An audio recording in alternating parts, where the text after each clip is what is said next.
প্রিয় শিক্ষার্থীরা, তোমরা দেখতেই পাচ্ছ আমি একটা গ্লোব বা পৃথিবীর মডেল এখানে নিয়ে আসছি। আমরা এই মডেলের মধ্যে আড়াআড়ি এবং লম্বালম্বি অনেকগুলা দাগ থাকে। আমরা বেশ কিছু দাগ সম্পর্কে জানার চেষ্টা করব ইনশাআল্লাহ। তোমরা শেষ পর্যন্ত আমার সাথে ক্লাসে থাকবে এই প্রত্যাশা করি।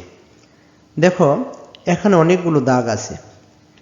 এই দাগের মধ্যে আমরা বলতে পারি এটা পৃথিবীর উত্তর মেরু, পৃথিবীর দক্ষিণ মেরু, এটা পৃথিবীর কেন্দ্র।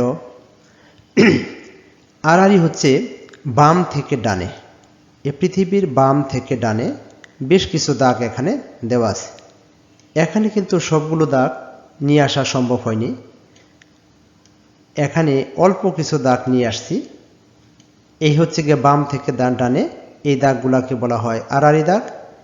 এবং কিছু দাগ হচ্ছে গিয়া উপর থেকে নিচে, অর্থাৎ উত্তর থেকে দক্ষিণে, এই দাগগুলাকে বলবো আমরা কি?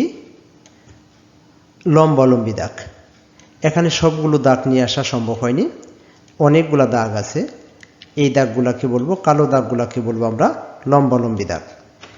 এই দাগগুলা সম্পর্কে আজকে একটু জানার চেষ্টা করব। যাই হোক, এতগুলা দাগ রেখে এখানে আসলে সত্যি কোনো কিছু বোঝা খুব সহজ ব্যাপার নয়।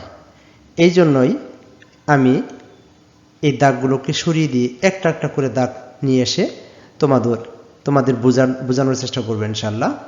আমরা পৃথিবীর একটা সিম্পল মডেল নিয়ে আসলাম। এই মডেলের উপরে একটা বিন্দুর মতো দেখতে পাচ্ছ এবং নিচে একটা বিন্দুর মতো দেখতে পাচ্ছ। এটা কি বলবো? পৃথিবীর উত্তর মেরু। এটা হবে পৃথিবীর দক্ষিণ মেরু। এখন আসো, এই দুই মেরু বরাবর যদি কোনো রেখা কল্পনা করা হয়, পৃথিবীর একদম কেন্দ্রভাগ দিয়ে যাবে যেটা, তাহলে সেই রেখাকে আমরা কি বলবো? এটা হবে পৃথিবীর কেন্দ্র। অর্থাৎ পৃথিবীর উত্তর মেরু থেকে দক্ষিণ মেরু পর্যন্ত পৃথিবীর কেন্দ্র বরাবর যে রেখাটা চলে গেছে তাকে বলবো আমরা মেরুরেখা বা অক্ষরেখা। এটাকে বৃত্তের মতো চিন্তা ভাবনা করলে আমরা বলতে পারি এটা পৃথিবীর ব্যাস। এখন দেখো, পৃথিবীর উত্তর এবং দক্ষিণ মেরু একটু কোনাকুনি বা বাঁকা আছে।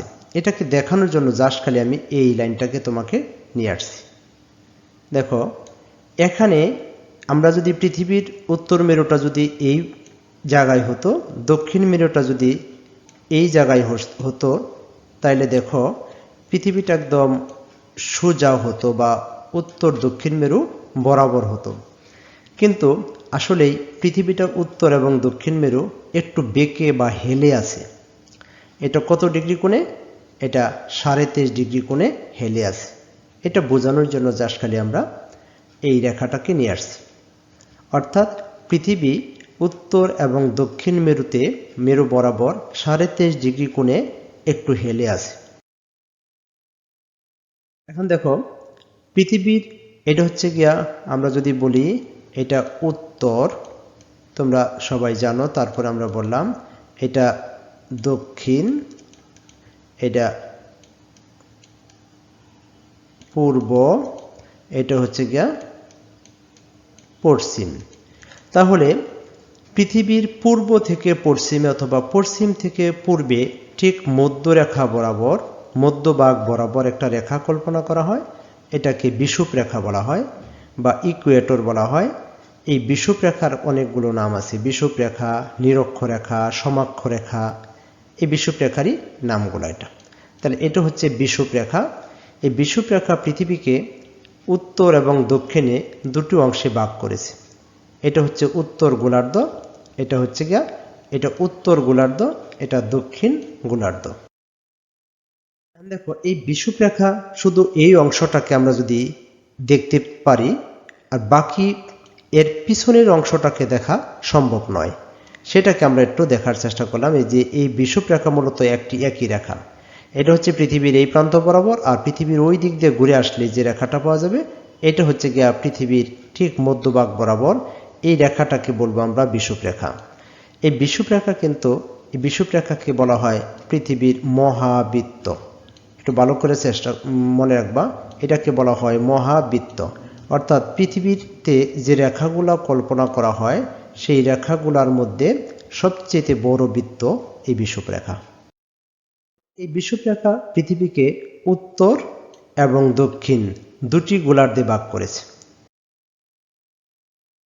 দেখো, এই বিষুবরেখা থেকে 23.5 ডিগ্রি উত্তরে এবং বিষুবরেখা থেকে 23.5 ডিগ্রি দক্ষিণে আরও দুইটা রেখা কল্পনা করা হয়েছে।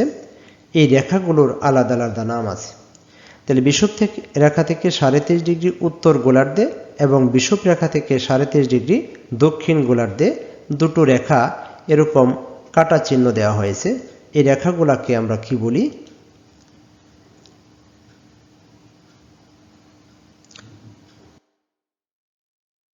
উত্তর দিকের, দেখো 23.5 ডিগ্রি উত্তর দিকের যে রেখা তাকে বলা হয় কর্কট ক্রান্তি রেখা, এবং 23.5 ডিগ্রি দক্ষিণে যে রেখাটি আছে সেটাকে বলা হয় মকর ক্রান্তি রেখা। প্রিয় শিক্ষার্থীরা, তোমরা একটু জেনে ভালো লাগবে যে আমাদের বাংলাদেশের উপর দিয়ে এই কর্কট ক্রান্তি রেখাটা চলে গিয়েছে। তাহলে এই কর্কট ক্রান্তি রেখার উপরে আমাদের বাংলাদেশ, এই জন্যই আমরা নিঃসন্দেহে বলতে পারি আমাদের বাংলাদেশ উত্তর গোলার্ধের একটা দেশ। দেখো, থেকে 66.5 ডিগ্রি উত্তরে আর একটা রেখা কল্পনা করা হয় এই রেখাটাকে, এবং 0 ডিগ্রি থেকে 66.5 ডিগ্রি দক্ষিণে আরও একটি রেখা কল্পনা করা হয়। দক্ষিণে আরও একটি রেখা কল্পনা করা হয় এই রেখাটাকে। দেখো, এই দুইটা রেখাকে আমরা কি বলি? দেখো, এই যে দুইটা রেখা, একটা কালো দাগ দিয়েছি আমরা এবং একটা লাল দাগ দিয়েছি, এই দুইটা রেখাকে কি রেখা বলা হয়? এই দুইটা রেখাকে বলা হয় উত্তর মেরু রেখা, এবং এটাকে বলা হয় দক্ষিণ মেরু রেখা। দেখো, এই দক্ষিণ মেরু, উত্তর মেরু এবং দক্ষিণ, এই মেরু রেখার আমি যদি এই অংশটাকে ভরে দেই, দেখো এই দক্ষিণ মেরু রেখার এই অংশগুলোকে, এই টোটাল আমি যে অংশটাকে লাল কালি দিয়ে দাগ দিয়েছি, এই অংশটাকে বলবো আমি মেরু অঞ্চল। যেহেতু এটা দক্ষিণ, আমি এটাকে বলবো দক্ষিণ মেরু অঞ্চল। এমনকি এটাকে যদি আমি লাল কালি দিয়ে, কালো কালি দিয়ে দেখে দেই, তাহলে এটাকে বলবো আমি উত্তর মেরু অঞ্চল। প্রিয় শিক্ষার্থীরা, তোমরা হয়তো তোমাদের একটু খটকা লাগতে পারে মনের ভিতরে যে উত্তর মেরু অঞ্চল জায়গাটাকে একটু বেশি মনে হচ্ছে। না, এই পৃথিবীর এটা তো অঙ্কন করা হয়েছে, অঙ্কনের জন্য এরকম দেখাচ্ছে। আর পৃথিবীটা তো একটু হেলে আছে, আর পৃথিবীটা তো জাস্ট গোল না, এবং কমলা লেবুর মতো। তাই এই হচ্ছে গিয়া উত্তর মেরু অঞ্চল। এই অঞ্চলে যে সমস্ত দেশ থাকে তাদেরকে বলা হয় উত্তর মেরু অঞ্চলের দেশ, এবং এটাকে বলা হয় দক্ষিণ মেরু অঞ্চলের দেশ। বিষুবীয় অঞ্চল। বিষুবীয় অঞ্চল হচ্ছে গিয়া বিষুবরেখা থেকে উত্তর দিকে কর্কট ক্রান্তি রেখা এবং বিষুবরেখা থেকে দক্ষিণ দিকে মকর ক্রান্তি রেখা, এই অংশটাকে, অর্থাৎ আমি যদি এভাবে কাটা চিহ্ন দিয়ে দেখাই, এই অংশটাকে বলবো আমরা বিষুবীয় অঞ্চল। অর্থাৎ এই অংশটা হচ্ছে বিষুবীয় অঞ্চল। এই অংশে তাপমাত্রা একটু বেশি থাকে, সূর্য লম্বভাবে পড়ে, এই জন্য এই অঞ্চলটাকে বলা হয় বিষুবীয় অঞ্চল, বা এই অঞ্চলে সূর্যের আলো বেশি পড়ে, এই অঞ্চলে গরম একটু বেশি থাকে। তাহলে এই অংশটাকে বলবো আমরা বিষুবীয় অঞ্চল। আমরা যদি এইভাবে একে দাগ দিয়ে দিই, তাহলে এই বিষুবীয় অঞ্চল, অর্থাৎ বিষুবরেখা থেকে 23.5 ডিগ্রি উত্তরে এবং 23.5 ডিগ্রি দক্ষিণে যে রেখাটা, আমরা এই রেখার ভিতরের যে দেশগুলো সেগুলাকে বলা হয় বিষুবীয় অঞ্চলের দেশ। এখন দেখো, নাতিশীতোষ্ণ অঞ্চল। নাতিশীতোষ্ণ অঞ্চল হচ্ছে, আমি যদি এই অংশটাকে আমরা আন্ডারলাইন করি, দেখো মকর ক্রান্তি রেখা থেকে এই রেখা পর্যন্ত এই অংশটাকে বলবো আমরা নাতিশীতোষ্ণ অঞ্চল, এটাকে বলবো আমরা নাতিশীতোষ্ণ অঞ্চল। আর একইভাবে, তার মানে মকর ক্রান্তি রেখা থেকে দক্ষিণ দিকে একটা নাতিশীতোষ্ণ অঞ্চল পাবো, এই অঞ্চলটার যদি আমরা ডিগ্রি দিয়ে পরিমাপ করি তাহলে বলবো 23.5 ডিগ্রি থেকে শুরু করে 66 ডিগ্রি, অর্থাৎ কত, প্রায় 33 ডিগ্রি, 30 ডিগ্রি। বাস এই অংশটাকে বলবো নাতিশীতোষ্ণ মণ্ডল অঞ্চল, এটা হচ্ছে দক্ষিণ গোলার্ধে। একইভাবে উত্তর গোলার্ধে এই কর্কট ক্রান্তি থেকে এই পর্যন্ত, আমি এই পর্যন্তকে একটু আলাদাভাবে মার্কিং করলাম, এই পর্যন্ত অংশকে বলবো আমরা নাতিশীতোষ্ণ অঞ্চল। তাহলে পৃথিবীতে নাতিশীতোষ্ণ অঞ্চল কিন্তু দুটো, পৃথিবীতে নাতিশীতোষ্ণ অঞ্চল পেলাম উত্তর গোলার্ধে একটা, দক্ষিণ গোলার্ধে একটা, এই হচ্ছে গিয়ে নাতিশীতোষ্ণ অঞ্চল।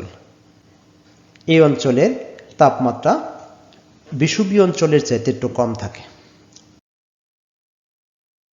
দেখো, পৃথিবীর উত্তর মেরু থেকে দক্ষিণ মেরু পর্যন্ত একটা রেখা কল্পনা করা, তাহলে পৃথিবীর উত্তর মেরু থেকে ইংল্যান্ডের গ্রিনিচ শহরের উপর দিয়ে দক্ষিণ মেরু পর্যন্ত যে রেখাটাকে কল্পনা করা হয়েছে, লম্বালম্বী রেখা, এটাকে বলা হয় মূল মধ্যরেখা। মূল মধ্যরেখা এক ধরনের দ্রাঘিমা রেখা। দেখো, এই অংশটা হচ্ছে মূল মধ্যরেখার ঠিক বিপরীত পাশে, মূল মধ্যরেখার ঠিক বিপরীত পাশে, এটা অন্য কালি দিয়ে আমি একটু বোঝানোর চেষ্টা করেছি। এটাকে বলা হয় আন্তর্জাতিক তারিখ রেখা। আমরা এই বিষুব রেখার যদি দ্রাঘিমাংশ নির্ণয় করি, বিষুব রেখার দ্রাঘিমাংশ হচ্ছে গিয়া 0 ডিগ্রি, আর এখান থেকে এই দিকে অগ্রসর হইতে হইতে একদম পিছনের দিকে ঘুরে এসে যে রেখাটা পাওয়া যাবে সেটাকে বলবো আমরা আন্তর্জাতিক তারিখ রেখা। বিষুব রেখা থেকে পূর্ব দিকে 180টা আমরা কি পাবো, দ্রাঘিমা রেখা পাবো, এবং এই রেখা থেকে পশ্চিম দিকে গেলেও আমরা 180টা দ্রাঘিমা রেখা পাবো।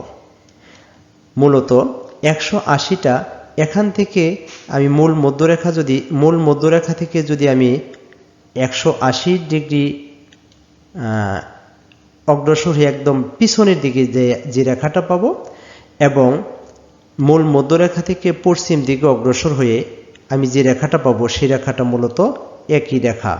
এই জন্যই আন্তর্জাতিক তারিখ রেখা মূলত পূর্ব পশ্চিম নাই, এটাকে বলা হয় 180 ডিগ্রি দ্রাঘিমা রেখা, বা এটাকে বলা হয় আন্তর্জাতিক তারিখ রেখা।